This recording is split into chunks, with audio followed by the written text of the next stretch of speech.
Todo parecía perfecto, al menos desde fuera. Nuestro chalet se erigía majestuoso en un tranquilo barrio de Madrid, un monumento de 2 plantas con un jardín impecablemente cuidado. Yo, Isabel, lo había diseñado.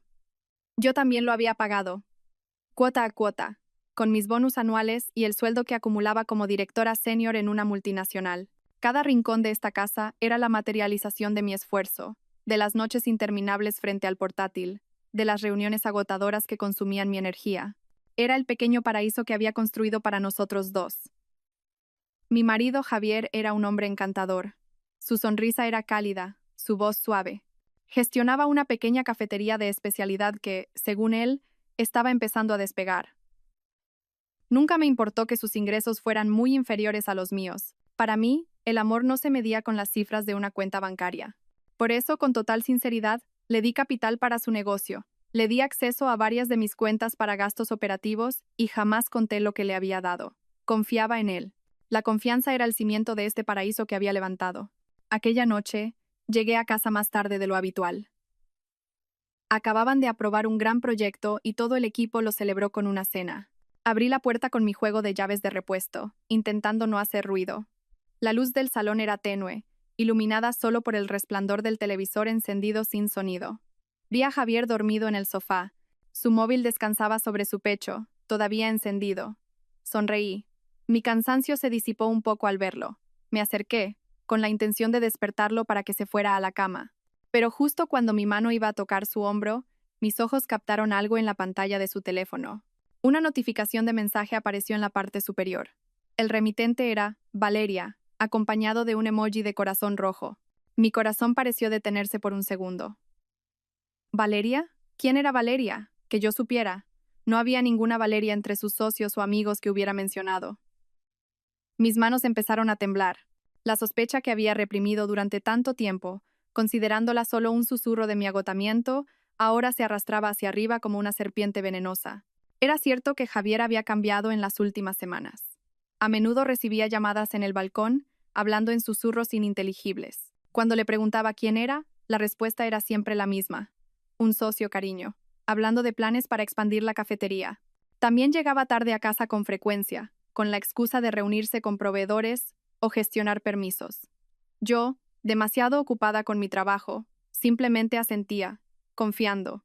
Luego estaban los problemas económicos. Los gastos de nuestra tarjeta de débito conjunta se habían disparado.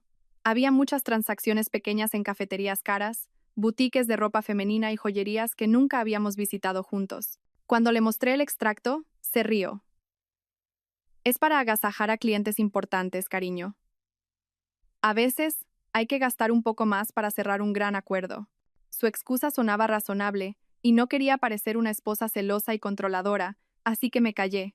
Pero al ver el nombre de Valeria con ese emoji de corazón, todas las extrañas piezas del rompecabezas empezaron a encajar en mi mente. Aquel susurro ya no era paranoia, era real. Con las manos aún temblorosas, apagué el televisor. El zumbido del aire acondicionado se sentía ahora penetrante en medio del silencio. No lo desperté. En lugar de eso, caminé lentamente hacia nuestra habitación y cerré la puerta sin hacer ruido. Esa noche no dormí. Me tumbé a su lado, sintiendo el calor del cuerpo del hombre que dormía plácidamente, quizás después de haber pasado el día con otra mujer. El paraíso que había construido con tanto esfuerzo se sentía ahora como un infierno frío y silencioso. Sus sólidos muros parecían empezar a agrietarse, y sabía que, detrás de esas grietas, me esperaba una amarga verdad. Una verdad que debía descubrir cuanto antes. A la mañana siguiente, actué como si nada hubiera pasado. Le preparé el desayuno, le serví una taza de su café solo favorito. Él parecía normal, sin mostrar signos de inquietud o culpa. Incluso me besó en la frente antes de irse a trabajar, un ritual matutino que ahora se sentía vacío y falso. Puede que hoy vuelva a llegar un poco tarde. Tengo una reunión importante, dijo mientras se ponía los zapatos. Yo solo esbocé una sonrisa forzada. De acuerdo, ten cuidado. Durante todo el día en la oficina, mi mente no podía concentrarse. La presentación que di me pareció un desastre. Los correos que escribí estaban llenos de faltas. La imagen del nombre de Valeria no dejaba de danzar en mi cabeza. ¿Quién era esa mujer? ¿Qué tan lejos había llegado su relación? ¿Qué planeaban a mis espaldas? Abrí la aplicación del banco en mi móvil. Revisé de nuevo los movimientos de nuestra cuenta conjunta. Efectivamente, había una transacción de la noche anterior en un restaurante de lujo, justo a la hora de la cena. A esa hora, me había dicho que estaba haciendo horas extra en su cafetería para hacer inventario. Otra mentira. Luego, abrí mi cuenta personal. La cuenta que mantenía separada a propósito, que contenía mis ahorros de emergencia y mis inversiones a largo plazo. Casi nunca la tocaba. Javier conocía el número PIN porque una vez le pedí que sacara dinero cuando estuve hospitalizada. Para emergencias, le dije en aquel entonces. Qué ingenua fui. Mis ojos se abrieron como platos al ver el saldo en la pantalla. La cifra había disminuido drásticamente. Decenas de miles, quizás más de 50.000 euros, habían desaparecido. Deslicé el dedo por el historial de transacciones, mis dedos helados. Había una serie de retiradas de efectivo en grandes cantidades durante los últimos 3 meses. Retiradas realizadas en varios cajeros automáticos cuya ubicación no reconocía. Mi mundo se derrumbó. Esto ya no era solo una infidelidad. Era una traición financiera. No solo había traicionado mi corazón, también estaba vaciando el fruto de mi trabajo. El dinero que había ahorrado para nuestro futuro, para los hijos que soñábamos tener, ahora lo estaba usando para financiar sus mentiras. La rabia comenzó a recorrer mis venas, superando el dolor que antes me dominaba. No podía quedarme de brazos cruzados. Tenía que saberlo todo. No iba a permitir que su traición me destruyera. Yo construí este palacio, y no dejaría que un ladrón lo derribara tan fácilmente. Averiguaría la verdad hasta la raíz. Y después, me aseguraría de que él y esa mujer pagaran las consecuencias. Esa noche tomé una decisión. Cuando Javier volviera a casa y se durmiera profundamente, haría algo que nunca había hecho antes. Iba a mirar su móvil. La noche llegó más lentamente de lo habitual. Cada segundo se sentía como una hora. Me senté en mi despacho, fingiendo estar ocupada con el portátil, pero mis ojos no dejaban de mirar el reloj de la pared. A las 11 de la noche, Javier finalmente llegó. Entró con paso lento. Su rostro parecía cansado. Un cansancio fingido, ahora lo sabía. ¿Has cenado ya? Intenté que mi voz sonara normal. Sí, por el camino, con un cliente respondió brevemente y fue directo al baño. No dije nada más. Apagué el portátil y lo seguí a la habitación. Lo vi dejar su móvil en la mesita de noche, a su lado de la cama. Como siempre. Luego se acostó, y en cuestión de minutos, sus suaves ronquidos comenzaron a sonar.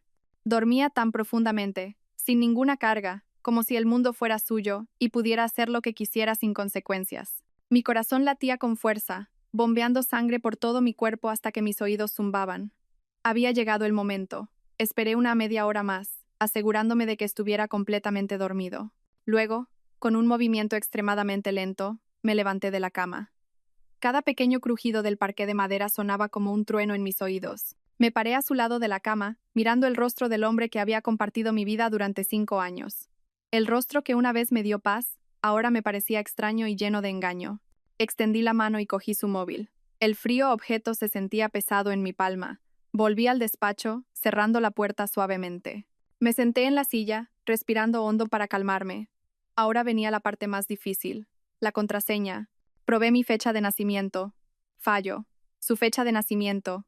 Fallo. Nuestro aniversario de bodas. Fallo. Un sudor frío comenzó a perlar mi frente. ¿La habría cambiado? Entonces recordé algo. Un patrón simple que una vez me mostró entre risas. Es mi patrón de la suerte, dijo entonces. Una letra J, la inicial de su nombre. Mis dedos temblaron mientras dibujaba ese patrón en la pantalla. Clic. El teléfono se desbloqueó. Se me revolvió el estómago. Abrí la aplicación de mensajería. En la parte superior de la lista estaba el nombre de Valeria, con la foto de perfil de una mujer joven de pelo largo. Pulsé en la conversación, y mi mundo se hizo añicos por completo. El contenido era mucho más que simples mensajes cariñosos. Era un plan. Se llamaban Mi amor y cielo. Hablaban del futuro, de una pequeña casa que comprarían después de que todo terminara. Todo, por supuesto, era yo. Seguí desplazándome hacia arriba, leyendo sus conversaciones de meses anteriores. Encontré las quejas de Valeria sobre su apariencia. Odiaba su nariz, su mandíbula cuadrada y sus ojos pequeños. Le enviaba fotos de celebridades coreanas a Javier escribiendo, «Cariño, me encantaría tener una cara como esta. ¿Cuándo podré ser tan guapa como ella?» Y Javier, mi marido, le respondía con palabras que se clavaron directamente en mi corazón. «Paciencia, mi amor, papá está trabajando en ello. Pronto nadie te reconocerá. Serás la mujer más bella del mundo, mamá». Luego encontré la parte más dolorosa. Una conversación de hacía unos 2 meses. Valeria. Cielo, el dinero ya es suficiente. He estado mirando paquetes de cirugía en la clínica Ador. El precio es considerable. Javier, tranquila, nuestra fuente de financiación es inagotable. Es tonta, nunca revisa sus propias cuentas. Todo su dinero es también nuestro dinero, mi amor. Es tonta. Yo era la tonta. Mis lágrimas finalmente cayeron, fluyendo en silencio por mis mejillas. El dolor era tan agudo que sentí como si 1000 agujas me atravesaran el corazón al mismo tiempo. La confianza que había construido durante años, el amor que había dado sin reservas, todo me era devuelto con esta humillación. No solo me habían traicionado, me habían degradado, me habían llamado estúpida por el hombre que dormía en mi cama cada noche. Seguí leyendo. Lo habían planeado todo al detalle. Javier usaría el dinero de mi cuenta personal, a la que llamaba la fuente de financiación inagotable, para pagar un paquete completo de cirugía plástica para Valeria en Seúl, Corea del Sur. Se irían la semana siguiente. Javier me diría que tenía un importante viaje de negocios. Encontré una copia de la transferencia del anticipo a la clínica que Javier le había enviado a Valeria para convencerla. La cantidad era fantástica. Ese dinero, recordé, debería haber sido parte de mi fondo de jubilación anticipada que estaba preparando. Apreté los puños con tanta fuerza que mis nudillos se pusieron blancos. El móvil en mi mano se sentía caliente. Una rabia ardiente comenzó a apagar mis lágrimas. El dolor seguía ahí, pero ahora estaba envuelto en algo más frío, más oscuro y más fuerte. El deseo de venganza. No iba a llorar más. No iba a enfrentarme a él y darle la oportunidad de mentir. Sería demasiado fácil para él. Me consideraban estúpida. Planearon todo esto a mis espaldas, riéndose de mi confianza mientras vaciaban el fruto de mi trabajo.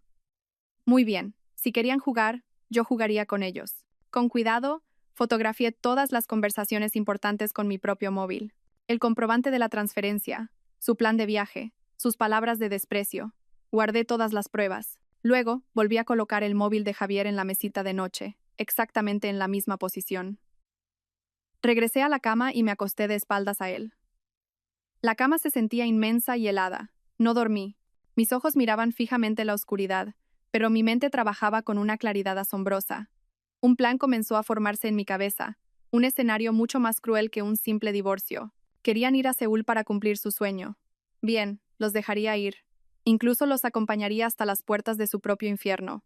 Tendrían una cara nueva, pero no como la imaginaban. Y Javier pagaría cada céntimo que me había robado, con unos intereses muy altos, humillación y desesperación. Esa noche, una esposa con el corazón roto había muerto, y de sus cenizas había nacido una estratega fría y calculadora. Los días siguientes fueron una obra de teatro. Yo era la actriz principal, la directora, y la única espectadora que sabía que todo era una farsa.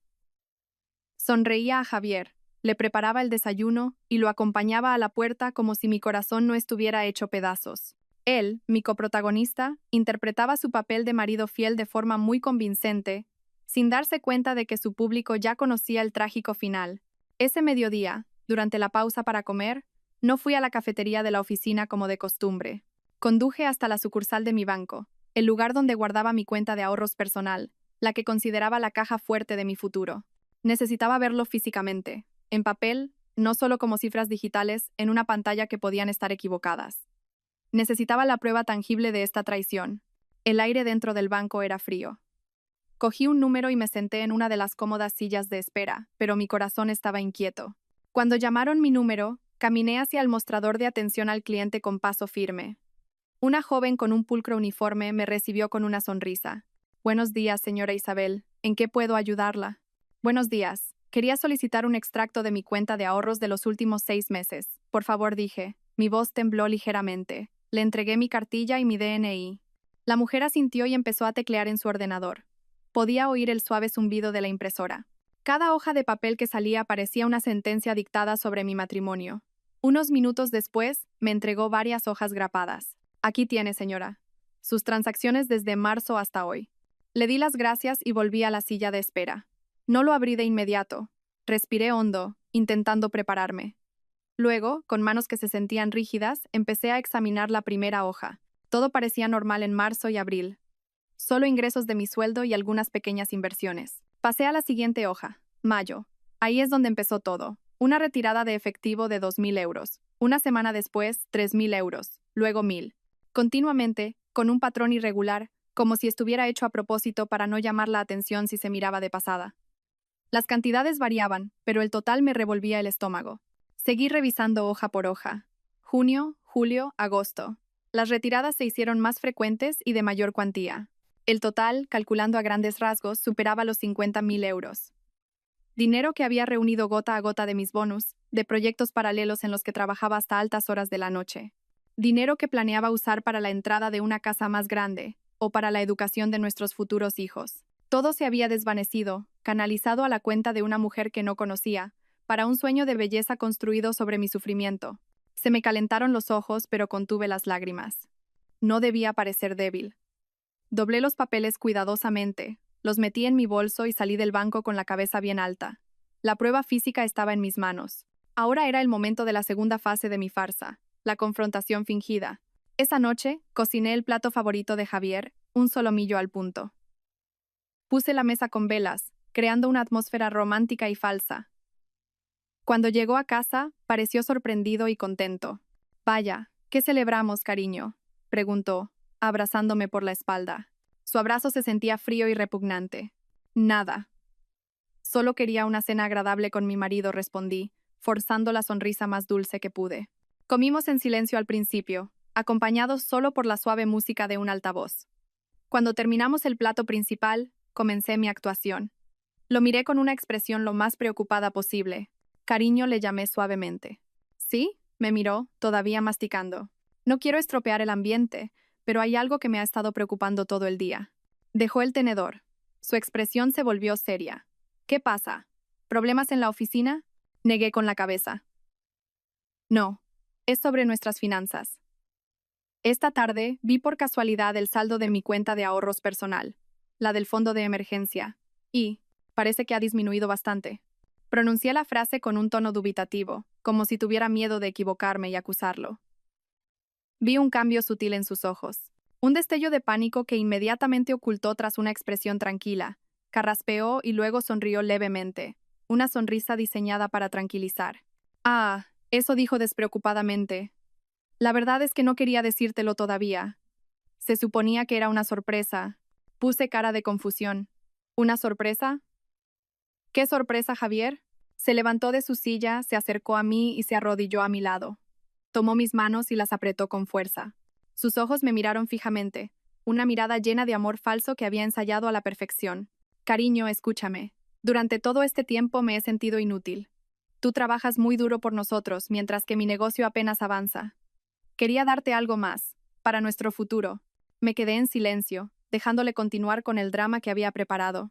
Hace unos meses, un viejo amigo me ofreció una oportunidad de oro. Una inversión en una franquicia de café premium de importación. El capital inicial era grande, pero los beneficios se multiplicarían. «Esto no es como mi pequeña cafetería, Isabel. Es un negocio a lo grande. Podría convertirme en uno de los principales accionistas en España». Hizo una pausa, quizás para ver mi reacción. Yo solo lo miraba, dejando que mis ojos se humedecieran un poco, como si estuviera conmovida. «Sé que debería haber hablado contigo primero, pero quería que fuera una sorpresa. Quería poder llegar un día y decirte, cariño, ya no tienes que trabajar tan duro. Ahora es mi turno de mantenerte. Por eso usé ese dinero. Lo considero un préstamo. Te prometo, Isabel, que en un año todo ese dinero volverá, junto con los beneficios. Todo esto es por nosotros». Su mentira era tan fluida, tan convincente. Incluso sacó a relucir nuestro futuro, usando nuestros sueños compartidos como escudo para su crimen. Este hombre era realmente un gran actor. En mi interior, aplaudía su magnífica actuación. Mientras sentía cómo la rabia se congelaba hasta convertirse en hielo, extendí mi mano y le toqué la mejilla. «¿De verdad hiciste todo esto por nosotros?». Mi voz sonaba rota por una emoción fingida. «Por supuesto, cariño. ¿Por quién si no?», respondió besando mi mano. Respiré hondo, fingiendo alivio. «Perdóname, Javier. Perdona por haber pensado mal. Es que me sorprendió ver que faltaba tanto dinero. Gracias. Gracias por pensar en nuestro futuro».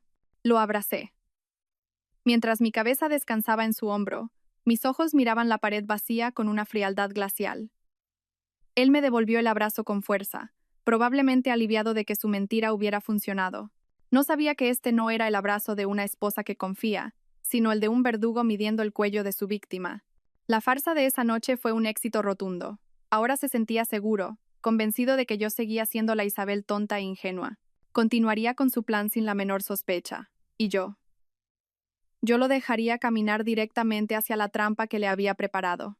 Después de esa noche de falsa confrontación, el ambiente en casa volvió a la normalidad, o más bien, a una nueva normalidad falsa. Javier se volvió más atento y cariñoso, quizás para compensar su culpa o, más probablemente, para asegurarse de que me había tragado su mentira por completo. Me traía flores, me llevaba a cenar fuera y hablaba sin parar de su gran plan de inversión que cambiaría nuestras vidas. Yo escuchaba cada palabra con una sonrisa en la cara y odio en el corazón. Sabía que necesitaba más que un historial de conversaciones y un extracto bancario. Para ejecutar mi plan a la perfección, debía conocer cada detalle de su viaje. Necesitaba los horarios de los vuelos, el nombre del hotel y, lo más importante, la confirmación de la clínica de cirugía plástica. Tenía que asegurarme de que mi plan se ejecutara en el momento más oportuno para causar el máximo impacto. Así que decidí dar el siguiente paso. Un paso arriesgado que violaba cualquier resto de privacidad entre nosotros, pero ya no me importaba. Su traición había anulado todas las reglas. Esa noche, después de asegurarme de que Javier dormía profundamente, agotado tras un duro día de trabajo, cogí su portátil de su maletín y lo llevé a mi despacho. Mi corazón latía un poco más rápido de lo normal. Abrir su portátil no fue difícil. La contraseña era una combinación de su nombre y su fecha de nacimiento, una elección arrogante y predecible. La pantalla se iluminó, mostrando nuestra foto de boda como fondo de pantalla. Una ironía dolorosa. Lo primero que hice fue instalar una aplicación de rastreo de ubicación en su portátil, sincronizada con su cuenta personal. Así podría seguir sus movimientos a través del GPS de su móvil en secreto. Una vez que la aplicación estuvo instalada y bien oculta, pasé a mi objetivo principal, su cuenta de correo electrónico. Abrí el navegador y fui a la página de inicio de sesión de su email. Conocía su dirección, pero no la contraseña. Probé las mismas combinaciones que la del portátil, pero fallaron. Entonces recordé el nombre, Valeria. Probé combinaciones de su nombre con varios números. Valeria 123. Valeria Amor. Todas fallaron. Entonces vi la opción. ¿Has olvidado tu contraseña? Hice clic. El sistema me pidió una pregunta de seguridad. ¿Cuál fue el nombre de tu primera mascota? Me quedé en blanco. No sabía que hubiera tenido una mascota. Estaba a punto de rendirme cuando se me ocurrió una idea. Quizás la había cambiado por algo relacionado con su amante. Abrí la galería de fotos de su portátil buscando carpetas ocultas. Y allí la encontré. Una carpeta llamada Mi Reina, que contenía docenas de fotos de Valeria. En una de ellas, Valeria sostenía un cachorro de caniche. El pie de foto decía, «Bienvenida a la familia, Chloe». Mis manos volvieron al teclado. Escribí Chloe como respuesta a la pregunta de seguridad. Correcto. Se me permitió crear una nueva contraseña. Mi corazón vitoreó en silencio. Creé una contraseña nueva y compleja. La anoté para no olvidarla y entré en su bandeja de entrada. Y allí estaba todo. La bandeja de entrada era una caja de Pandora que contenía toda su podredumbre. Vi correos de confirmación de billetes de avión. No a Singapur, como me diría más tarde, sino a Seúl, Corea del Sur. 2 billetes de adulto. Nombres de los pasajeros: Javier García y Valeria Moreno. Fecha de salida: martes de la semana que viene. Anoté el número de vuelo y la hora de salida. Luego encontré un correo de un sitio de reservas de hoteles. Una habitación de lujo en un hotel de 5 estrellas en el distrito de Gangnam, reservada para 5 noches a su nombre. Todo pagado con una tarjeta de crédito adicional que había sacado en secreto a mi nombre. Y finalmente encontré el correo que más buscaba. Un email con el asunto escrito en inglés: Surgical Procedure Confirmation, Miss Valeria Moreno. El remitente era una prestigiosa clínica estética de Seúl. Conteniendo la respiración, abrí el correo. El contenido era tan detallado, tan profesional y tan repugnante. Se enumeraba el nombre de la paciente, Valeria Moreno, y luego una lista de los procedimientos que se realizarían: cirugía de la línea 5 para afinar la mandíbula, rinoplastia para levantar la nariz, blefaroplastia para crear el doble párpado e injertos de grasa para dar más volumen al rostro. Un paquete completo de remodelación facial. En la parte inferior del correo se detallaba el coste. El total era equivalente al precio de un coche nuevo. Debajo ponía: se ha recibido un anticipo del 30%. Gracias. La cantidad del anticipo coincidía con la mayor retirada de mi cuenta del mes pasado. Pero esa no era la parte más importante. La parte crucial era una frase escrita en negrita, como si fuera la regla principal de la clínica. La frase que se convirtió en la clave de todo mi plan de venganza: el pago restante del 70% debe abonarse en su totalidad justo antes de que la paciente entre en el quirófano principal. No podemos proceder con la segunda fase del procedimiento remodelación ósea e implantes antes de recibir el pago completo. Leí esa frase una y otra vez. Una sonrisa fría se dibujó en mis labios. Así que ese era el juego. Empezarían la operación con procedimientos menores, quizás la anestesia y las incisiones iniciales. Luego, justo antes de la parte más crucial, exigirían el resto del pago. Todo estaba claro ahora. Mi plan era perfecto. No tenía que hacer nada más que esperar. Los dejaría volar a Seúl. Dejaría que Valeria se tumbara en la mesa de operaciones, llena de esperanza por su nueva cara. Dejaría que el médico comenzara su trabajo, haciendo la primera incisión en su rostro. Y justo en ese momento, cuando fueran más vulnerables e indefensos, cuando pasaran la tarjeta para pagar su sueño, yo apretaría el gatillo.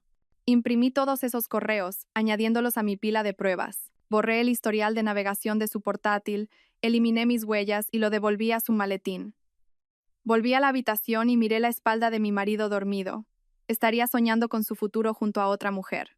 No sabía que yo, su esposa tonta, estaba diseñando la peor pesadilla de su vida. Seúl no sería testigo del nacimiento de una belleza, sino de la destrucción de dos traidores. Los días posteriores a encontrar todas las pruebas fueron extraños. El mundo a mi alrededor seguía girando como si nada. El sol salía, mis compañeros de trabajo hablaban de los objetivos mensuales, la televisión emitía las noticias de la noche. Sin embargo, dentro de mí, se estaba produciendo una revolución silenciosa. El dolor, que al principio se sentía como un océano tormentoso que amenazaba con ahogarme, se fue calmando poco a poco. Y cuando las aguas retrocedieron, lo que quedó no fue una playa devastada, sino una tierra firme, formada por el sedimento de la rabia y la decepción. Mis lágrimas se habían secado, y en su lugar creció algo duro y frío como el acero. Ya no miraba nuestras fotos de boda con los ojos llorosos. En cambio, las observaba con la mirada de una analista, estudiando el rostro del hombre a mi lado, buscando los rastros de mentiras que antes no veía. Su sonrisa encantadora ahora parecía una mueca astuta. Su abrazo cálido se sentía como la trampa de una serpiente. Me di cuenta de que el hombre al que amaba probablemente nunca había existido. Era solo un personaje que Javier había creado para aprovecharse de mi amor y mi trabajo. Esa conciencia no me destruyó, al contrario, me liberó. Ya no estaba atada a dulces recuerdos ni a falsas esperanzas. Solo estaba atada a un objetivo: recuperar todo lo que era mío y darles una lección que no olvidarían en su vida. Mi primer paso fue buscar protección legal. No quería que mi venganza fuera solo una explosión emocional momentánea. Quería que fuera un desmantelamiento sistemático y legal. A través de la recomendación de un colega, concerté una cita con una abogada de divorcios con la reputación más temida de la ciudad. Se llamaba señora Montes, una mujer de mediana edad con una mirada penetrante y un traje impecable. Su despacho, en un rascacielos, irradiaba poder y profesionalidad. Cuando me senté frente a ella en su sala de reuniones acristalada, no llegué como una víctima llorosa. Llegué como una clienta lista para la guerra. Puse una gruesa carpeta sobre la mesa de caoba que nos separaba. «Buenos días, señora Montes. En esta carpeta está todo lo que necesita», dije con calma. Ella levantó una ceja, impresionada por mi serenidad. Abrió la carpeta. Durante casi media hora, examinó meticulosamente todas las pruebas que había reunido. Vio las copias de mis extractos bancarios que mostraban el flujo de dinero. Leyó las impresiones de las conversaciones entre Javier y Valeria. Estudió las copias de los billetes de avión, la reserva del hotel y el correo de confirmación de la clínica de belleza en Seúl. Cuando terminó, cerró la carpeta y me miró fijamente. No había compasión en su rostro, solo apreciación profesional. «Señora Isabel, este es uno de los casos más completos y sólidos que he visto», dijo con voz firme. «Esto no es solo base para una demanda de divorcio por infidelidad. Esto entra en el ámbito de la estafa y la apropiación indebida. Podríamos denunciarlo por la vía penal si usted quiere». Negué con la cabeza. «La cárcel es demasiado fácil para él, señora. Quiero algo más personal. Quiero que lo pierda todo, especialmente su dignidad». Entonces le expliqué mi plan. Cómo los dejaría ir a Seúl. Cómo bloquearía sus tarjetas justo en medio de la operación. La señora Montes escuchó sin interrumpir. Cuando terminé, una leve sonrisa se dibujó en sus labios. «Una estrategia brillante, cruel pero elegante. Me gusta». A continuación, trazamos la estrategia legal. La señora Montes me aconsejó no hacer nada que pudiera despertar las sospechas de mi marido antes de que se fuera. Una vez que mi plan en Seúl tuviera éxito, y él estuviera en su posición más débil, lanzaríamos el ataque legal. Presentaríamos inmediatamente la demanda de divorcio, solicitaríamos la congelación de todos los bienes gananciales y exigiríamos la devolución íntegra del dinero que había robado de mi cuenta personal. Dejémoslo varado allí, sin dinero y con un problema enorme, dijo la señora Montes. Cuando regrese, no le esperará un hogar confortable, sino una citación del juzgado. Salí de su despacho sintiéndome mucho más fuerte. Ya no estaba sola en esta batalla. Tenía una general dispuesta a ayudarme a ganar la guerra. Mi segundo paso fue asegurar mi fortaleza financiera. Ese mismo día, fui a otro banco y abrí una nueva cuenta solo a mi nombre. Inmediatamente contacté con el Departamento de Recursos Humanos de mi empresa y solicité que mi nómina del mes siguiente y las sucesivas se transfirieran a esa nueva cuenta, alegando problemas administrativos con mi antiguo banco. A continuación, contacté a mi gestor de inversiones. Cambié todas las contraseñas y preguntas de seguridad de mis cuentas de inversión. Di instrucciones claras de que no se podía liquidar ni un céntimo sin mi confirmación verbal y escrita directa. Corté cualquier acceso que Javier pudiera tener. Lenta y silenciosamente, construí un cortafuegos alrededor del fruto de mi trabajo. Él todavía podía usar la tarjeta de débito y las de crédito que tenía en su cartera, pero la fuente principal de esos fondos ya estaba cortada. Era como un parásito que no se daba cuenta de que su huésped se estaba muriendo. Los días que quedaban hasta su partida fueron la prueba más dura para mi capacidad de actuación. Tenía que reprimir las náuseas cada vez que me tocaba. Tenía que responder a sus mensajes de amor con emojis de corazón, mientras mis dedos ardían por escribir insultos. El clímax llegó cuando finalmente me habló de su viaje de negocios. Cariño, pasado mañana tengo que ir a Singapur. Hay una reunión final con los inversores. Podría ser decisivo para nuestro proyecto, dijo con cara seria durante la cena. Lo miré, fingiendo sorpresa. ¿Tan de repente? ¿Cuánto tiempo? No mucho, quizás 4 o 5 días. Pero es muy importante, Isabel. Deséame suerte. Claro que sí, cariño, respondí, llevándome una cucharada de comida a la boca. Siempre te apoyaré. Apoyarte para que caigas en el abismo que tú mismo has cavado, añadí en mi mente. El acero dentro de mí se volvía cada vez más duro y afilado. Estaba lista. El calendario de mi habitación ya tenía un círculo rojo en el martes. Ese día ya no sería el día de la traición, sino el día del ajuste de cuentas. La mañana de su partida se sentía surrealista. El aire en nuestra casa parecía vibrar de mentiras. Javier se despertó con una energía inusual, tarareaba en la ducha y eligió su mejor traje. Parecía un hombre que iba a encontrarse con su felicidad. Y, en cierto modo, así era. Solo que no sabía que la felicidad a la que se dirigía era un espejismo. Yo, por otro lado, me desperté con una calma extraña. Ya no había nerviosismo, solo la concentración fría de un francotirador que ha fijado su objetivo. Interpreté mi papel de esposa comprensiva con la dedicación de una actriz ganadora de un Goya. Deja que te ayude con la maleta, dije sonriendo. Después de un desayuno en el que le preparé su favorito, tostadas con tomate y jamón, quizás por última vez. Entramos en el dormitorio. Sacó una maleta grande del armario y empecé a doblar su ropa. Sentí mis manos entumecidas al doblar sus camisas impecables. Esta camisa, pensé, la usará en su cena romántica con Valeria en Seúl. Metí varios pantalones en la maleta. Estos pantalones los llevará mientras camina, presa del pánico, por el vestíbulo de la clínica porque le han bloqueado las tarjetas. Él estaba ocupado en el baño, guardando sus artículos de aseo. Cariño, no olvides meter una chaqueta gruesa. Dicen que en Singapur está lloviendo mucho por las noches, gritó desde dentro. Singapur. La mentira fluía de sus labios con una facilidad asombrosa. Claro, respondí con tono alegre. Cogí la chaqueta más cara que le había comprado, un regalo de cumpleaños. La doblé con esmero. Mientras lo hacía, se me ocurrió una pequeña y malvada idea. Fui a mi tocador y saqué una pequeña foto nuestra de un marco de plata. Una foto de los primeros tiempos de nuestro matrimonio, cuando todo parecía sincero. Deslicé la foto en el bolsillo interior de la chaqueta. Una pequeña bomba de relojería. Quizás la encontraría Valeria, o quizás la encontraría él mismo cuando estuviera solo, muerto de frío y desesperado en Corea. Un pequeño recordatorio del paraíso que había destruido.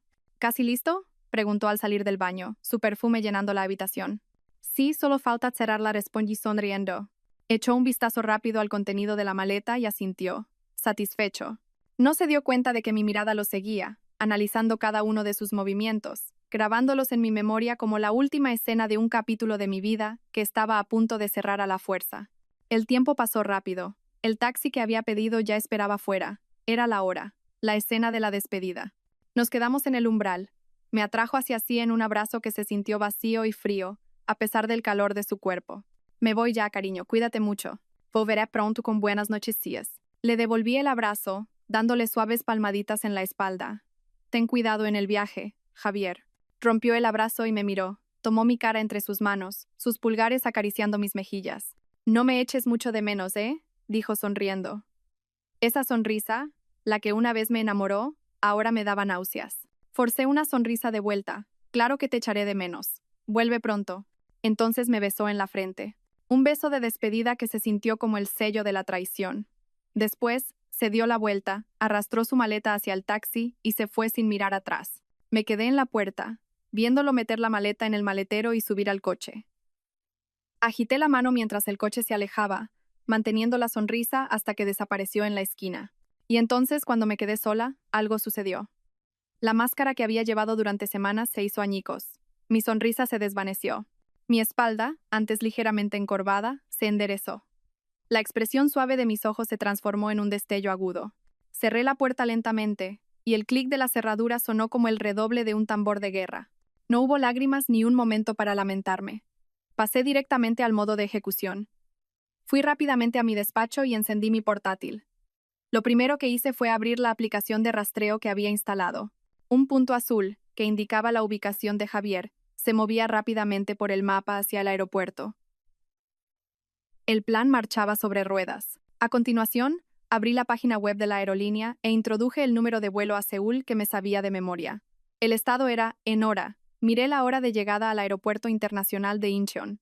Incluso había calculado cuánto tardaría en llegar desde el aeropuerto a su hotel en Gangnam. Abrí mi calendario digital. Hoy era martes. Llegarían a Seúl por la noche. Mañana miércoles sería su última consulta con el médico. Y pasado mañana, jueves por la mañana, era el día de la operación. Preparé todo lo que necesitaba. En la pantalla de mi portátil, abrí 4 ventanas. Una para rastrear su ubicación. Otra para monitorizar el estado del vuelo. Una tercera era la página de contacto de mi banco, con el número de emergencias 24 horas ya seleccionado. Y la última, un correo electrónico de la señora Montes que contenía el borrador de la demanda de divorcio. Todo estaba en su sitio. Todas las piezas se movían según el guión. Yo era la titiritera, y ellos eran las marionetas que no sabían que sus hilos estaban a punto de ser cortados. Me recosté en mi silla. La casa, tan grande, se sentía silenciosa. Pero por primera vez en mucho tiempo, el silencio no era doloroso. Era la calma antes de la tormenta. Miré el punto azul en el mapa, que seguía moviéndose. Buen viaje, traidor. Vete. Disfruta de tu vuelo. Disfruta de los últimos días de la vida cómoda que te he dado. Porque cuando aterrices, no te dirigirás a un sueño. Estarás entrando en el infierno que he construido especialmente para ti. El tiempo parecía transcurrir a un ritmo diferente para mí. En Madrid, cada segundo se arrastraba, lleno de una tensa anticipación.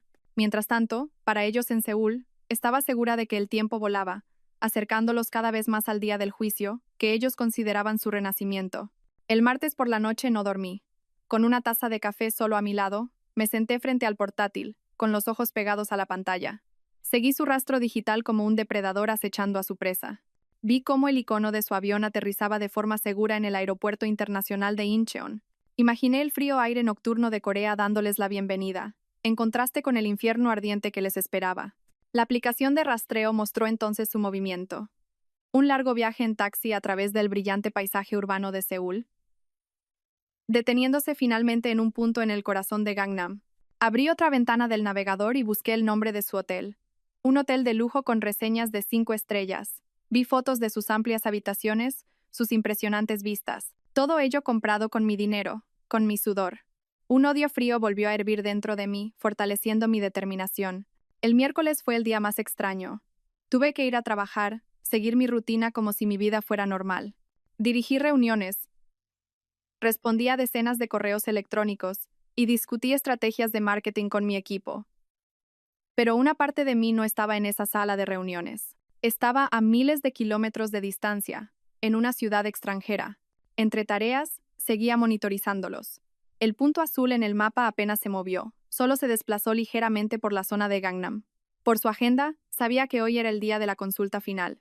Imaginé a Valeria sentada frente a un espejo mientras un famoso cirujano dibujaba líneas en su rostro con un rotulador negro, las líneas de incisión que cambiarían su destino, aunque no como ella esperaba. Imaginé a Javier sentado a su lado, cogiéndole la mano, susurrando palabras tranquilizadoras. Pronto serás la más guapa, cariño. Se sentiría como un príncipe cumpliendo el deseo de su princesa. Un falso príncipe usando un tesoro robado. Por la noche, el Punto Azul se trasladó a un conocido restaurante de lujo en Seúl.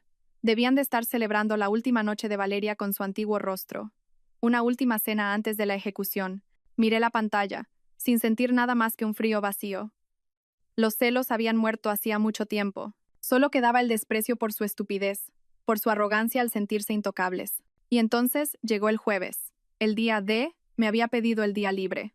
Era imposible que pudiera concentrarme en el trabajo. Necesitaba total tranquilidad para llevar a cabo mi misión. Me desperté más temprano de lo habitual. No desayuné. Mi estómago estaba demasiado tenso. Me senté en mi despacho con el portátil, que llevaba encendido desde la noche anterior. Ya había calculado la diferencia horaria. El jueves a las 9 de la mañana en Seúl eran las 2 de la madrugada en Madrid. Un momento perfecto para una operación programada por la mañana. Esperé. Minuto a minuto, el tiempo se hizo eterno. Intenté leer un libro, pero las palabras no entraban en mi cerebro. Intenté ver la televisión, pero el sonido era solo ruido de fondo. Mis ojos no dejaban de mirar el móvil, esperando la señal que sabía que llegaría. La arrogancia y la necesidad de presumir eran sus debilidades, y yo contaba con ello. A las 9:30 de la mañana, hora de Seúl, llegó la señal. Una notificación apareció de la cuenta de Instagram falsa que usaba para espiar a Valeria. Acababa de subir una story. Mi corazón se aceleró al abrirla. Era una foto borrosa.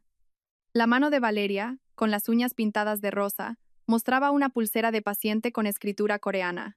Una vía intravenosa estaba conectada a su muñeca. Todo pagado con una tarjeta de crédito adicional que había sacado en secreto a mi nombre. Y finalmente, encontré el correo que más buscaba. Un email con el asunto escrito en inglés. Surgical Procedure Confirmation, Miss Valeria Moreno. El remitente era una prestigiosa clínica estética de Seúl. Conteniendo la respiración, abrí el correo. El contenido era tan detallado, tan profesional y tan repugnante. Si bloqueaba las tarjetas ahora, se darían cuenta antes de que comenzara la operación y aún podrían encontrar una salida. Tampoco podía hacerlo demasiado tarde. Si esperaba demasiado, el pago podría haberse procesado con éxito. Tenía que atacar en el medio, en su punto más vulnerable. Según mi investigación, una cirugía facial completa como esta duraba horas. La primera fase era la anestesia general, que tardaba unos 30 minutos en hacer efecto. Después, el equipo quirúrgico realizaría los preparativos e iniciaría los procedimientos iniciales, como hacer pequeñas incisiones en zonas ocultas. Esto podría llevar aproximadamente una hora. Solo después de esa fase inicial pasarían a la fase principal, cortar y remodelar el hueso de la mandíbula, insertar el implante nasal y el resto del trabajo pesado. Y sabía, por el correo de confirmación, que justo antes de esa fase principal se debía liquidar el resto del pago. Miré el reloj. Eran las 9:30 en Seúl. Les daría una hora y media. Puse una alarma en mi móvil para las 11, hora de Seúl, las 4 de la madrugada en Madrid. Esa hora y media fue la más larga de mi vida. Caminé de un lado a otro por el despacho. La adrenalina inundaba mi sistema. Imaginé el frío bisturí tocando la piel de Valeria.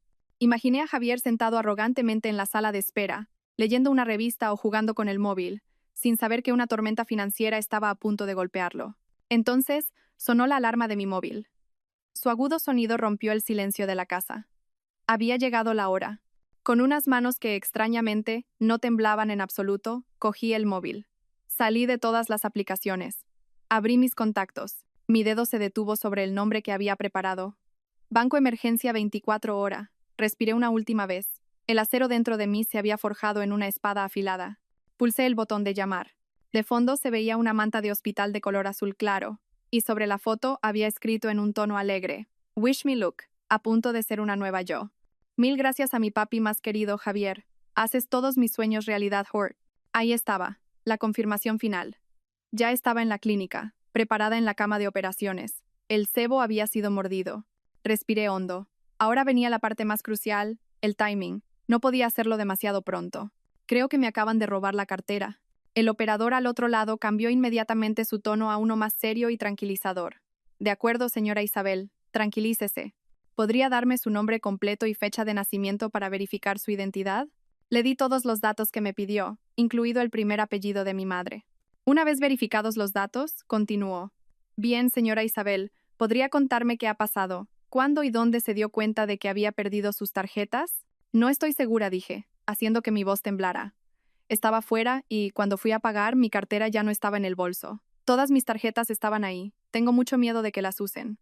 Por favor, quiero bloquearlas todas ahora mismo. Entiendo su pánico, señora. Lo procesaremos de inmediato. Confirmo que desea realizar un bloqueo permanente de su tarjeta de débito principal y de todas las tarjetas de crédito asociadas a su cuenta. ¿Correcto? Sí. Correcto, David. Todas. Bloqueo permanente ahora mismo. No quiero que pase ni una sola transacción. Añadí énfasis en la palabra permanente.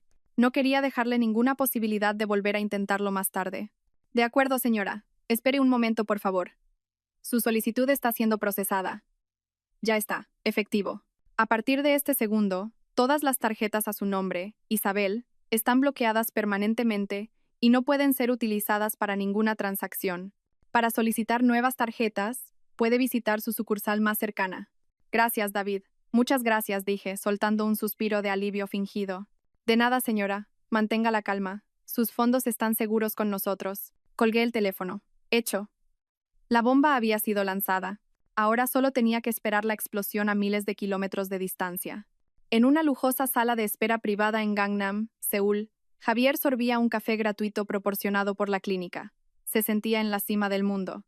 Pronto, Valeria saldría con un rostro nuevo y perfecto, una obra de arte financiada por él. Sería el héroe de su amada.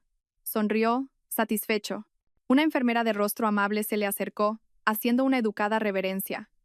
En su mano, sostenía un datáfono inalámbrico. Disculpe, señor Javier. Es hora de liquidar el resto del pago para que el Dr. Kim pueda proceder a la fase principal, dijo en un inglés fluido. Ah, por supuesto, respondió Javier con arrogancia. Sacó su tarjeta de débito prioritaria de su cartera de cuero.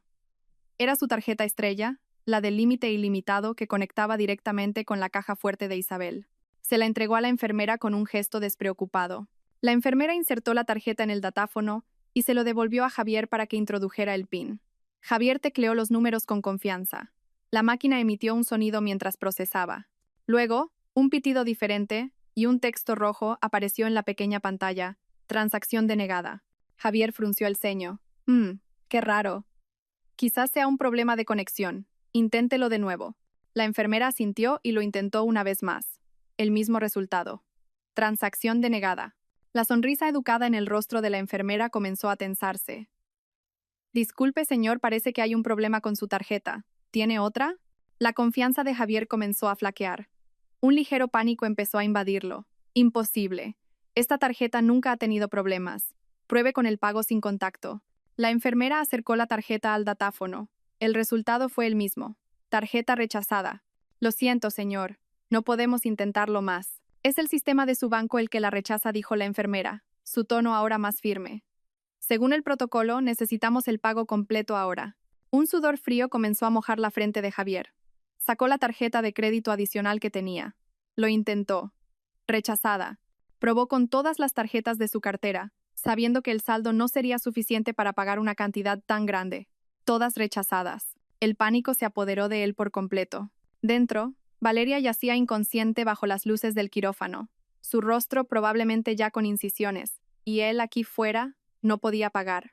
Llamaron a la gerente de la clínica, una mujer de mediana edad con una mirada fría, que le explicó la situación sin rodeos. Señor Javier, lo lamentamos mucho, pero el Dr. Kim no puede continuar con la operación sin el pago completo.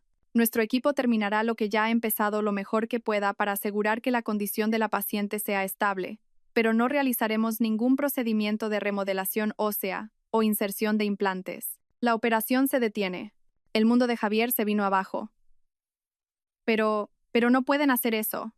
No pueden dejarla a medio terminar, gritó, desesperado. Podemos y debemos. Es nuestra política, respondió la gerente con frialdad. Javier salió tambaleándose de la oficina. Su cerebro daba vueltas a toda velocidad. Solo había una persona que podía ayudarlo. Isabel. Tenía que ser un error técnico del banco. Tenía que llamar a Isabel. Corrió a un rincón tranquilo de la sala de espera. Sus manos temblaban mientras buscaba el nombre de mi esposa en sus contactos. Pulsó el botón de llamar. En Madrid, Yo estaba sentada en el sofá, viendo la televisión. Mi móvil sobre la mesa vibró y se iluminó. En la pantalla ponía Javier llamando. Miré el nombre. Imaginé su pánico, su voz suplicante, su confusión. Una sonrisa de pura victoria se dibujó en mis labios. Esta era la llamada desde el infierno que él mismo había creado. No respondí. Simplemente pulsé el botón de volumen para silenciar la vibración. Dejé que la pantalla siguiera encendida, mostrando su foto sonriente. Vi cómo la llamada sonaba una y otra vez, hasta que finalmente se cortó. Unos segundos después, volvió a llamar. Esta vez, pulsé el botón rojo, rechazando la llamada. Lo intentó de nuevo. La rechacé de nuevo. Después de 5 intentos, mi móvil finalmente se quedó en silencio. Los mensajes de pánico comenzaron a llegar. Isabel, coge el teléfono. Es una emergencia. Las tarjetas no funcionan. ¿Qué pasa con el banco? Isabel, por favor, contéstame. Es muy importante. Leí los mensajes sin emoción alguna. Luego, con calma, bloqueé su número. Corté su única línea de comunicación. En Seúl, Javier miraba su móvil con desesperación. Sus llamadas eran rechazadas. Sus mensajes no se entregaban. Estaba completamente aislado, varado en un país extranjero, sin dinero, y con una mujer cuyo rostro acababa de ser destrozado en una mesa de operaciones por su culpa. Me recosté en el sofá, soltando un largo suspiro. Sentí como si un peso de 1000 kilos se hubiera levantado de mis hombros. La tormenta había pasado y yo seguía de pie en medio de ella, sin un solo rasguño. La venganza era dulce, y su sabor era más satisfactorio de lo que jamás había imaginado. La conciencia llegó lentamente para Valeria, arrastrándola desde el oscuro abismo de la anestesia. Lo primero que sintió fue dolor. No un dolor agudo, sino una punzada sorda que se extendía por todo su rostro, como si cada hueso de su cráneo hubiera sido golpeado con un martillo. Lo segundo fue la rigidez. Un vendaje le envolvía la cabeza con tanta fuerza que le presionaba las mejillas y la mandíbula, haciendo que hasta una simple mueca fuera difícil. Abrió los ojos. El techo de la sala de recuperación era de un blanco estéril. El penetrante olor a antiséptico le picaba en la nariz. Vio a Javier sentado en una silla junto a la cama, mirando al suelo con la vista perdida. Su rostro estaba pálido y demacrado. «¿Cielo? ¿Papá?», llamó Valeria, su voz ronca y amortiguada por el vendaje. ¿Ya ha terminado?» Javier se sobresaltó, como si despertara de una pesadilla. Miró a Valeria, y en sus ojos ella no vio felicidad ni alivio. Vio miedo. ¿La operación? ¿Ya estoy guapa?, preguntó Valeria de nuevo, una sonrisa intentando formarse en sus labios hinchados. Javier no respondió. Solo tragó saliva con dificultad y desvió la mirada. Esa reacción hizo que el corazón de Valeria comenzara a latir con ansiedad. Algo no iba bien. «¿Por qué no dices nada? Déjame ver». «¿Dónde hay un espejo?», exigió, intentando levantarse. «No, mi amor, no todavía. Tienes que descansarla», detuvo Javier. Su voz sonaba desesperada, pero a Valeria no le importó. Impulsada por un mal presentimiento, apartó bruscamente la mano de Javier. Con las pocas fuerzas que le quedaban, se bajó de la cama. Sus piernas flaquearon, pero se aferró al soporte del suero, arrastrándolo lentamente hacia el pequeño baño del rincón. «Valeria, no», gritó Javier detrás de ella. Valeria empujó la puerta del baño y encendió la luz. Levantó su rostro vendado y miró el espejo sobre el lavabo, y allí lo vio. El monstruo que le devolvía la mirada no era el futuro rostro de una celebridad coreana. Era una pesadilla. El vendaje cubría gran parte de su cara, pero lo que se veía era suficiente para hacerla gritar. Su párpado derecho tenía ahora un doble pliegue profundo y definido, pero el izquierdo seguía igual que antes, rasgado y sin pliegue. El resultado era una mirada extraña, torcida y asimétrica. Su nariz parecía más levantada en el puente, pero la punta seguía ancha y sin forma, creando una silueta grotesca y desproporcionada. Lo peor era la zona de la mandíbula y las mejillas. Su mejilla derecha parecía más fina, pero la izquierda seguía hinchada y abultada. Su rostro era monstruosamente asimétrico, cubierto de moratones de un color púrpura azulado y una hinchazón severa. Parecía una máscara de payaso rota y derretida. Un grito agudo y espeluznante escapó de su garganta, un grito lleno de horror, negación y desesperación. Retrocedió tambaleándose, chocó contra la pared y se deslizó hasta el suelo. «¿Qué? ¿Qué es esto?», chilló histéricamente, señalando su propia cara. «¿Qué me han hecho?». Javier finalmente entró, su rostro lleno de culpa. «Lo siento, Valeria.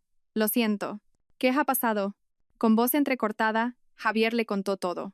Las tarjetas rechazadas, la operación detenida a mitad, Isabel ilocalizable. La rabia de Valeria explotó, superando su dolor físico. Así que todo esto es culpa tuya. Mentiroso. Dijiste que todo estaba arreglado. Dijiste que el dinero era ilimitado. Me has destruido la cara. Me has destruido la vida. Golpeaba el suelo, sus sollozos ahora mezclados con furia. El amor y la pasión que habían construido sobre mentiras se evaporaron sin dejar rastro, reemplazados por acusaciones mutuas y odio. Los días siguientes en Seúl fueron un infierno. Estaban atrapados. La clínica les reclamaba una suma considerable por los procedimientos ya realizados. Anestesia, honorarios iniciales y la estancia en recuperación. No podían irse sin pagar. El lujoso hotel se sentía como una prisión dorada. Javier pasaba el tiempo caminando de un lado a otro como un loco, llamando a todos sus conocidos en España, suplicando préstamos. Cada llamada era un ritual de humillación. Tenía que contar la verdad, admitir su infidelidad, admitir que había robado el dinero de su esposa y admitir que ahora estaba varado con su amante de rostro destrozado. Algunos amigos lo rechazaron de plano. Otros le dieron algo de simpatía, pero no dinero. Finalmente, se vio obligado a llamar a sus padres. Podía oír la decepción y la ira en la voz de su padre y los sollozos de su madre al otro lado del teléfono. A regañadientes, sus padres aceptaron transferirle algo de dinero, lo justo para pagar la factura de la clínica y comprar 2 billetes de avión en la clase turista más barata para volver a casa. Mientras tanto, Valeria se encerró en la habitación del hotel. Cubrió todos los espejos con toallas. Se negó a comer. Pasaba el tiempo llorando o gritándole a Javier. Su nuevo y horrible rostro era una tortura permanente. Su sueño de ser hermosa se había convertido en una maldición que llevaría para siempre. Una semana después, finalmente pudieron regresar. No quedaba nada del lujo. Se escabulleron del hotel y se dirigieron al aeropuerto como fugitivos. En el avión, Valeria se cubrió la cara con un gran pañuelo, gafas de sol y un sombrero, manteniendo la cabeza agachada para evitar las miradas. Javier se sentó a su lado, ya no como un príncipe, sino como un compañero de celda atado al mismo destino nefasto. Regresaron a España no como ganadores, sino como perdedores destrozados, trayendo consigo la vergüenza y una cara de payaso desde Corea.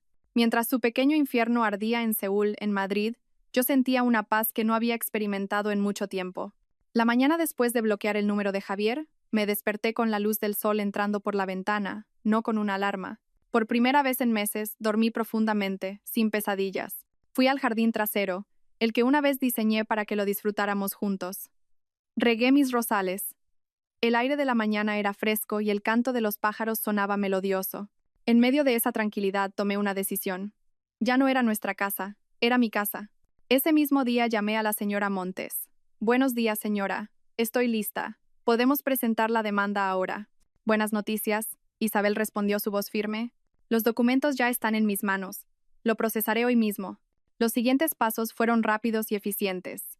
Contraté a un cerrajero profesional para cambiar todas las cerraduras de mi casa. El sonido de las viejas cerraduras siendo retiradas y las nuevas instaladas sonaba como música para mis oídos.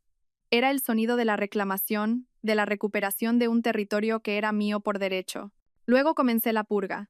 Entré en nuestro vestidor y saqué todas las pertenencias de Javier. Cada camisa, cada pantalón, cada par de zapatos, lo metí todo en grandes cajas de cartón. No lo hice con rabia, sino con la calma de un archivero limpiando documentos obsoletos. Él ya no era parte de mi vida. Era solo un pasado que debía ser eliminado. Cuando todo estuvo empaquetado, contraté un servicio de mensajería para enviar todas las cajas a la dirección de sus padres, sin una sola palabra. 2 semanas después, la noticia finalmente me llegó. Una prima me llamó, su voz un susurro emocionado. Isabel, no te lo vas a creer.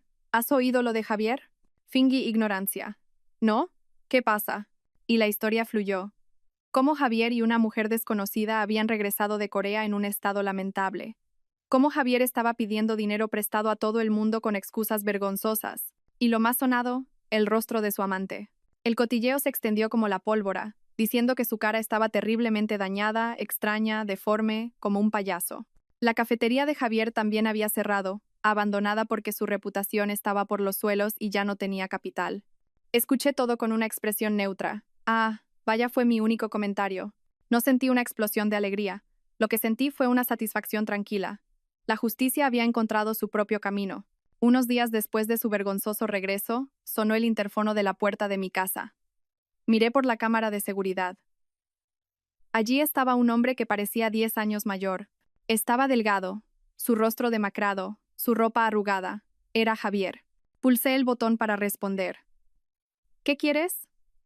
Mi voz sonaba fría y extraña a través del altavoz. Isabel, por favor, abre la puerta.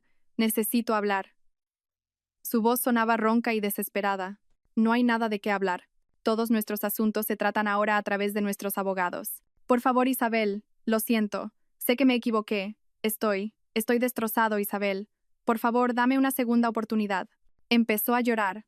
El llanto de un hombre que lo había perdido todo. Antes, ese llanto podría haber ablandado mi corazón. Ya no. El acero dentro de mí era demasiado fuerte para ser derretido por sus lágrimas de cocodrilo. Tu segunda oportunidad la usaste para pagarle la cara a tu amante, respondí cortante. Adiós, Javier. Corté el interfono. Lo vi quedarse allí unos minutos más antes de darse la vuelta y alejarse con paso cansado, desapareciendo de mi vista para siempre. Unos meses después, llegó la sentencia de divorcio.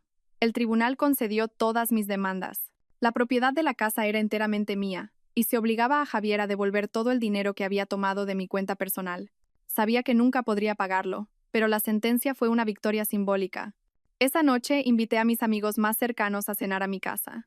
La casa que ahora se sentía más espaciosa y luminosa. Reímos, compartimos historias y disfrutamos de una buena comida. En medio de sus risas, miré a mi alrededor. Vi el fruto de mi trabajo, la casa que construí, la vida que creé. Había superado la tormenta más oscura de mi vida. Me habían atacado, traicionado y humillado. Pero no me había roto. Había renacido, más fuerte, más sabia y, lo más importante, valorándome más a mí misma. Alcé mi copa de vino, no para celebrar la destrucción de otros, sino para celebrar el comienzo de mi nuevo capítulo. Un capítulo en el que ya no era la consorte en el falso reino de un hombre, sino la verdadera reina en mi propio palacio, y mi reinado acababa de empezar. Un año después, pasó un año. El tiempo, como siempre hace, siguió avanzando, erosionando los malos recuerdos hasta convertirlos en polvo y puliendo las cicatrices hasta hacerlas casi invisibles. Para mí, el tiempo había sido un buen amigo. Me dio espacio para respirar, para sanar y, lo más importante, para reconstruir. Mi casa ya no se sentía solitaria. Ahora estaba llena de las risas de mis amigos en las reuniones de fin de semana, de la melodía del jazz que me gustaba poner mientras trabajaba desde casa y del silencio pacífico mientras disfrutaba de una taza de té en mi exuberante jardín. La había redecorado por completo, reemplazando los colores sombríos del pasado por una paleta más brillante y cálida. Cada rincón ahora reflejaba quién era yo, no mi versión como la esposa de alguien. En el trabajo, mi carrera despegó. El gran proyecto que gestioné el año anterior fue un éxito rotundo, lo que me valió un ascenso que llevaba tiempo anhelando. Ahora dirigía una división entera, una gran responsabilidad que acepté con los brazos abiertos. Estar ocupada se convirtió en mi terapia. El nombre de Javier García se sentía como un eco de la vida de otra persona. De vez en cuando me llegaban rumores sobre él. Vivía con sus padres, haciendo trabajos esporádicos y ahogado en deudas. La sentencia judicial que lo obligaba a devolverme el dinero se había convertido en su sentencia de bancarrota permanente.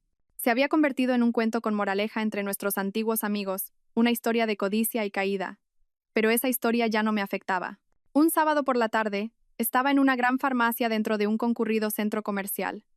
Con una cesta en la mano y música en mis auriculares, recorría los pasillos bien iluminados. Mientras doblaba hacia el pasillo de los limpiadores faciales, mi vista captó la figura de una mujer de espaldas a mí. Llevaba un sombrero de ala ancha, unas gafas de sol enormes y una mascarilla quirúrgica que le cubría la mitad del rostro, a pesar de estar en un espacio cerrado. Su postura era encorvada, como si intentara hacerse invisible. Al pasar a su lado, choqué accidentalmente con su cesta, haciendo que un bote de jabón facial cayera al suelo.